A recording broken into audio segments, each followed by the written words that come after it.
Alright, hey guys, Fitz here. So, we're gonna get into our next series, guys. So here, spawning here on the bottom left for Insanity without limits, it will be the yellow Terran Funny here, and his opponent will be from Team mSj. Spawning here on the top right on Bloody Ridge, it'll be the brown Protoss, making this a Terran versus Protoss. It'll be Dreamer.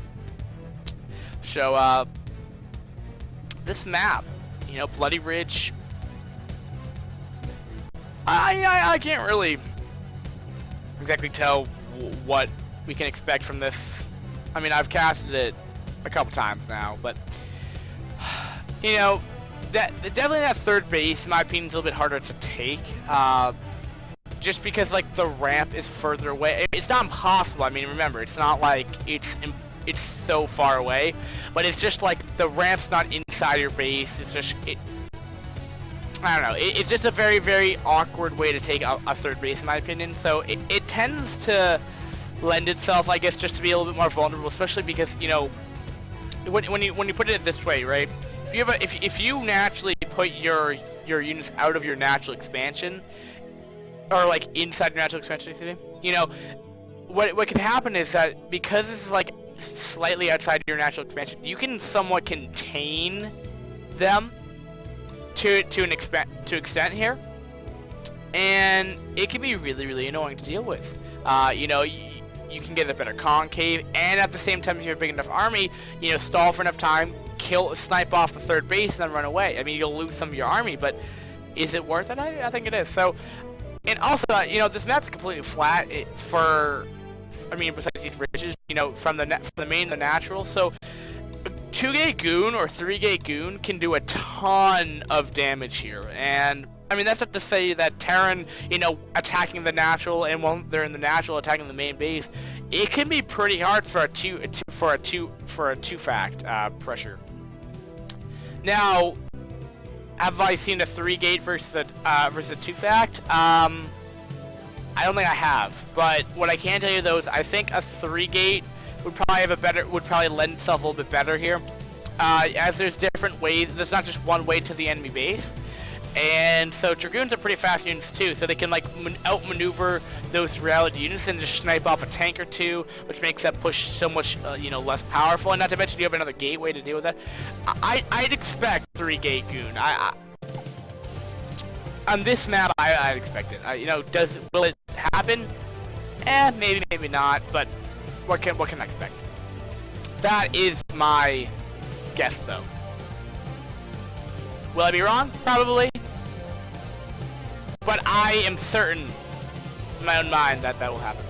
So we have a factory going down there. Will we see a second factory go down? That will be the question. That will determine if this is going to be an FD push or a 2-fact all in. We do have range coming up as well for the Dragoons right now. Now, what are our probe count harvester ratio? We're only up to 15 probes. Woohoo! Dreamer's really wanting to get out these Dragoons as fast as possible. Which again may just lend itself to go 3-gate goon. You know, he's already cutting probe production. Now, is that because he wants to defend against a potential two-fact? That, you know, it depends. I don't know. I don't know if they answer that question actually. So I mean, this is probably the time where he put it down. So it looks like it's just gonna be an FD push followed up with an expansion. It's just to make it look like an FD push, but Dragoon's already out there, and it won't be enough to snipe off the Marine fast enough. But what it will allow to do is scout and probably verify if there's gonna be an FD push. He is getting siege tech, which is actually maybe making me think it's not even gonna be an FD push at all. I mean, with the FD pushes that use siege tech, have 100% fail rate when Terran pressures with siege tech this early on. It's never worked, and that's partially because, well, siege tech in this early on is really kind of worthless anyway. The only reason why you'd get it is to play defensive, and honestly, it would seem kind of silly to get it.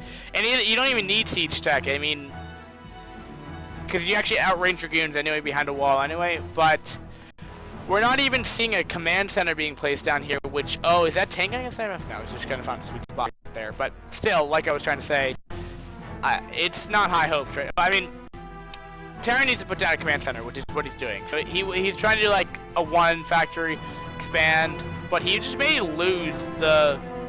Alright, it doesn't look like he's gonna lose it. So just pressuring there, you know, it's how Protest does this, and I still think with the way Funny reacted to that, I'd bet a 3-gate Good would have just broken down that front door. Like, maybe not cost effectively, but it could have worked. You know, effectively. And oddly enough, he's gonna make Zealots, which I don't know if I don't think it's gonna be any kind of aggressive standpoint in here. I think Dragoons are gonna be the smart move until speed comes up for Zealots at least. So I don't actually know. So let me see something. I just want to also increase the sound a little bit.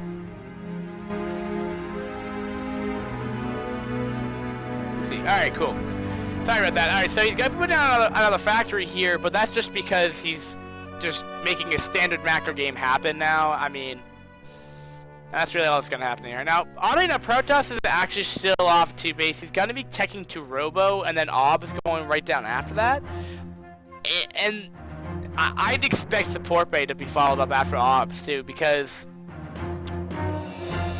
off of 2 base, like, you'd either add another gate, or you'd add Support Bay, or you would just generally add... Again, this is getting too loud now.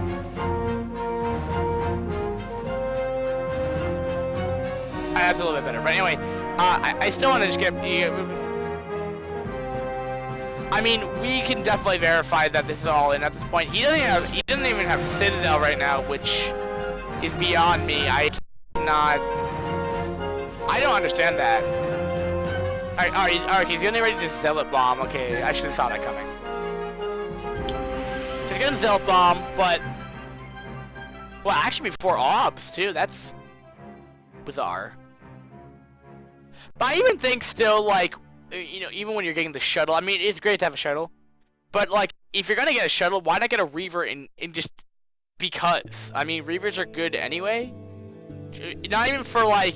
I mean, you can even put it in your arm if you'd like to. I don't think it'd work too much because siege tanks are just going to completely obliterate the thing, but it makes that really cool death noise it makes. But alright, so it's going to Zealot Bomb right here. So will it work?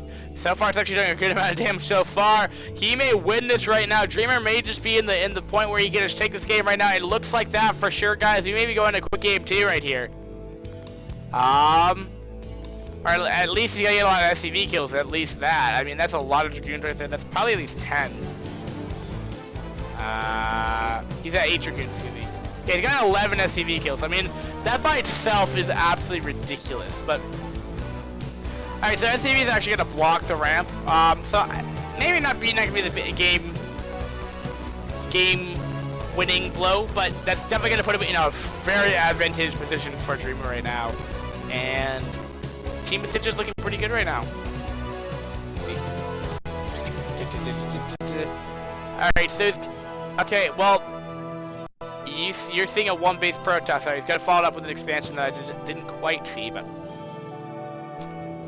Anyway, we do have... more Dragoons being making their way down here. Now...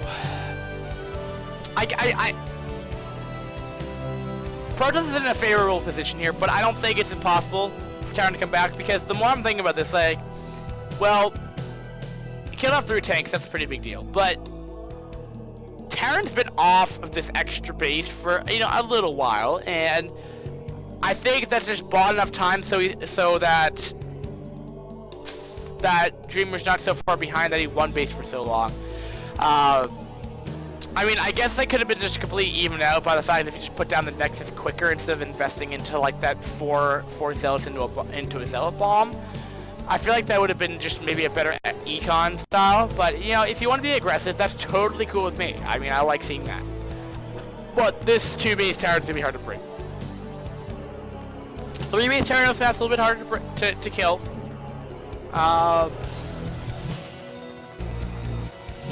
It's gonna be easier to kill, excuse me. Did I say harder? I didn't mean to say that. But what I mean by that is that this third base a little bit farther out, so you have to like spread out your tanks a little bit more. Alright, so you got a Zealot Bomb again here. Will was effective again up to the point where he's killed off all the tank numbers again. And, you know, even if he's trading 4 Zealots for like 3 tanks, that is the greatest like trade you can do with Protoss, because it's like, well, that's 3 tanks that I don't have to worry about stasis fielding in the mid game and late game right there. Like, that is actually huge what Dreamer is continuing to do, and he's putting down a 3rd Nexus here. So he's doing everything right that he needs to be doing right here. I think he should back off. I don't think he should continue pressuring here, as there's going to be a lot of, excuse me for my headset making that noise, but I'm liking this style. I like it a lot. He's killing off these tank numbers that, you know, f.Unny's putting in a defense position here, and a lot of Protosses and a lot of Terrans don't do this all the time. A lot of times players power up here, and Dreamer's like, you know what, I'm not going to have any part of that. I'm going to go wreck you right now, and I'm going to do it in style, and to some degree. I mean, this isn't like revolutionary Protoss. I don't know a Brood War Protoss awesome player, but it's not like Boxer Protoss, but it's still cool. Okay, I did let a Vulture slip out there, which shall identify that there is a 3rd base and a natural up here. This is not just a continuous 1 base as like I'd be doing right now, and I'd probably be dead, and I would not have 4 gates. I'd still be have 2 gateways, but we don't talk about that. But again, I'm really liking the style, and again, like, you remember, like, and again, this is also just helping Dreamer get more map control too, because remember, you know, now it's gonna be harder with these Spider Mines, you know, for those Zealots and Dragoons to push into here. But now that those are Spider Mines, those are Vultures that are not being active on the outside their main base, that are being active inside their base, putting their Spider Mines inside of their base. That should have happened, you know, in the 6-minute mark, 7-minute mark, probably. I mean, definitely. I mean, again, like, I'm not gonna. A Dreamer is gonna be in no way to be able to break this now. There's just no possible way. With the way that Terran has spread himself out with the tank, with the Spider Mines, he might be able to drag Spider Mines if he can get the Zealots in there. But again, well, he didn't have enough Spider Mines in there, and it looks like we're gonna have another repeat again. But we're gonna have Vultures going into the 3rd base over here as well. Gonna be getting a couple kills right there and putting down Spider Mine. Very annoying, but again, doesn't matter. Will he just continue to pressure? I'm surprised how well Dreamer's just being able to go in there, poke, and not really take too much damage in general. I mean, sure, he's losing a good substantial amount of the probes, 7 to 4 kills on these probes right now. That's a pretty big, huge blow right there. But remember, though, I mean, you still be able to produce a 3 Nexus, which is, you know, another, you know, capital building, I guess, would be 15 probes killed. Capital building, probe, worker building that he can produce out of. So, of course, that's a big blow, and by no means am I, you know, justifying that it's not a big blow, but Dreamer's still in a better position no matter how well however way you look at it. Because, I mean, look at the tank numbers. It is 13 minutes in the game, and he's only up to 6 tanks. And keep in mind, that Vulture count's only 3. And by this part of the game, that you're off of, like, this many factories, maybe even more, and you only have a 3 base, I mean, Terran's not in a position where they want to be in. And I don't even think he has a +1. Yeah, he has no upgrades. Just identified that. Yeah, so his +1's just about halfway done. And it looks like Protoss may have +1. Yeah, actually Protoss doesn't have any upgrades either. Which, in this position, which is a little, which I don't quite understand, but that's okay. I think that's just because he wants to, Dreamer opts to have more units on the field than upgrades, which, at this point in the game, it's actually proven to be pretty effective here. And again, he's just like target firing the tanks. I love this. There aren't enough Spider Mines to really fend off this gateway unit, and every time Dreamer really wants to engage effectively, this happens. He loses all of his tanks to like maybe kill enough, you know, maybe 6 Dragoons from that entire engagement, possibly. Maybe more with those. Yeah, and he's just gonna go in the natural now, and Patali just forcing another liftoff. He's denying mining after this natural. I mean, because look at this, okay? Well, after the engage, if you look. He's killing us SCVs now. You know, that tank may, you know, be cost effective. He's trying to get that tank desperately, and he does get it now. These SCVs will probably be able to kill off the rest of these Dragoons or make them go down. Ooh, nice surround on those Dragoons by those SCVs, though. But, man. Very entertaining game, though. But like I was saying, I said, look at this minimum patch compared to this natural. Well, something is gonna be a little bit more drastic. So never mind. Don't talk about that. I was hoping though that they're even, okay? But keep in mind that this command center has been at least up and operational for about another minute 30, or put down about a minute 30 earlier than this Nexus was. But this is not lost in installing time. What f.Funny needs to do right now, and I think it all boils down to that weird factory getting that command center a little bit later than he'd like to, or just not putting down a second factory in general. I think that's kind of the biggest hurt to me. It all goes down back to that how you open in the game. But anyway, he needs to do some harassment again. And I mean, even still after killing off those 15 probes, I mean, Protoss has gotten in there. I mean, 55 to 42 SCVs. So I mean, he's ahead in probe count right now. That's absolutely phenomenal. Protoss looks like he could probably take a 4th base here. There is going to be a strong drop coming here, and he's going to be out of position here. There are, oh, wait. Did he catch sight of that? It doesn't look like he did. There is a cannon in there, but the tank is actually still in range of that cannon right there. Will get picked up again, and will be target firing the... That's a very powerful cannon. He's killed off a tank. Oh my god! 1 cannon! And just in the natural, again, this game is starting to look very, very Protoss favorite. I mean, take a 4th base. He's killed off 6 more SCVs. And I mean, yeah, he got 15 probe kills.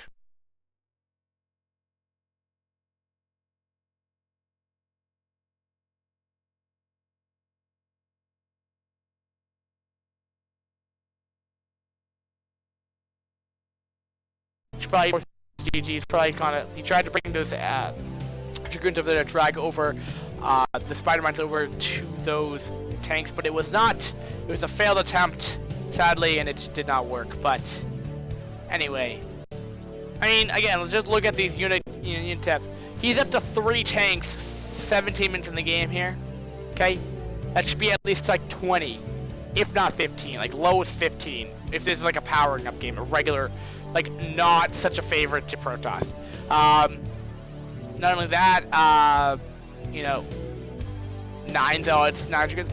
I mean, definitely speaking, Dreamer could be playing, you know, better than he is. I mean, what he's been trading a lot, and it's very much like what we saw in the last series with Zerg, you know, wanting to, like I was talking about that playstyle where for Zerg you go a Ling Lurker, and then you just kind of just starve out, you know, your Terran, you know, opponent that's off a 2 base that's going pure bio, and just continue to hard count them. You don't attack the front door. You just continue to trade effectively, and then you ultimately win the game and force that they can't take a 3rd base, and then they can't really do anything. While you get map control. I feel like that's what Dreamer's kind of doing, but Dreamer's not taking those extra bases that the Zerg, like what the Zerg should have been doing, or what the Zerg was doing.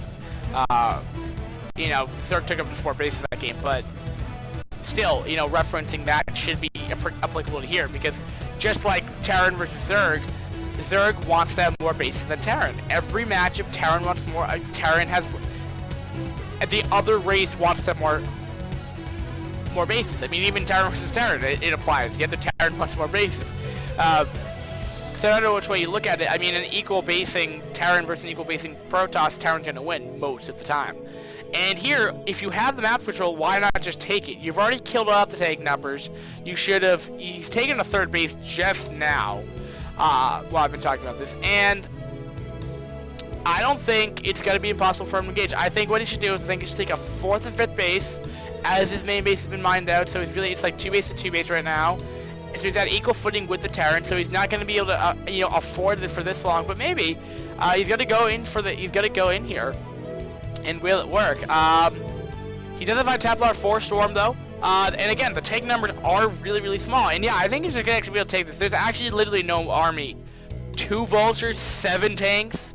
There's like, tanks are great. They do a high DPS, but they're fragile as fudge. Okay, they melt really quickly. And they, like, Vultures are there to soak up damage, and there's literally nothing to soak up damage here. All there is SCVs. And there's an Archon that's gonna have a lot of fun on these SCVs here, and he even has an upgrade advantage. Or no, they are both equal. Actually, no, it's 1 compared to 1. There's a GG by f.Funny. And we'll put on our next game, guys. f.Funny did lose game 1, but that is okay, ladies and gentlemen. because this is Brood War. We like these games. We like Protoss versus Terrans.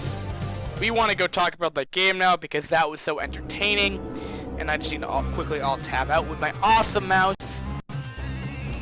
And I don't even need to do that. You can listen to the sound all you want. But like I was saying, I think Dreamer played it really, really well. I think that playstyle is great up to the mid game. I don't, typically speaking, you can be too aggressive in a StarCraft game, meaning that you're so off of just not, economy-wise. You get up your T base. You're playing smart to the early game. You play aggressive. You get down your expansion in the mid game, in the early mid game, and then you continue to produce off that. And then you never really go econ style, even though you're doing a lot of damage. But because you're losing your army in the process, you need to supplement another army with the economy that you're not producing into another base. So the end verdict, what I'm trying to say, is that you're producing an army over another base, and what that can actually bite you in the ass, because if Terran, like I was saying, got that third base, and they were able to have a decent army to defend that up to that point, which he didn't, Protoss wouldn't be in such a favorable position there, and Protoss could have easily let the Terran take that third base, and then just taken the fourth or fifth base, power up, and then just kill him. That's literally all he had to do. That's probably more of a safer way. That's what you would see probably in like a higher league tournament, to play a little bit safer like that. Here it's kind of like a ladder-ish kind of game where you're just like, I don't care, I'm just gonna beat you. Now, what would happen if Protoss traded that army? It'd be difficult because Terran would already have 7 tanks up again. They'd be able to reproduce Vultures now because their tank numbers are so high, and then a counterpunch would come up, and then we'd probably see a standard 2-base, a standard game, which would have actually, after all that pressuring of Protoss did, would have just gone back into Terran's favor and probably maybe let f.Funny win that game. But I think we've talked about this game a little bit too long. Great game. I just think f.Funny should take more bases. Dreamer, I think you need to be a little bit more careful about your tanks, and that's probably the whole reason why you lost. Otherwise, nothing much else to talk about. Guys, thanks for watching. We'll go on to our next game very, very shortly, guys. Thanks for watching, and peace.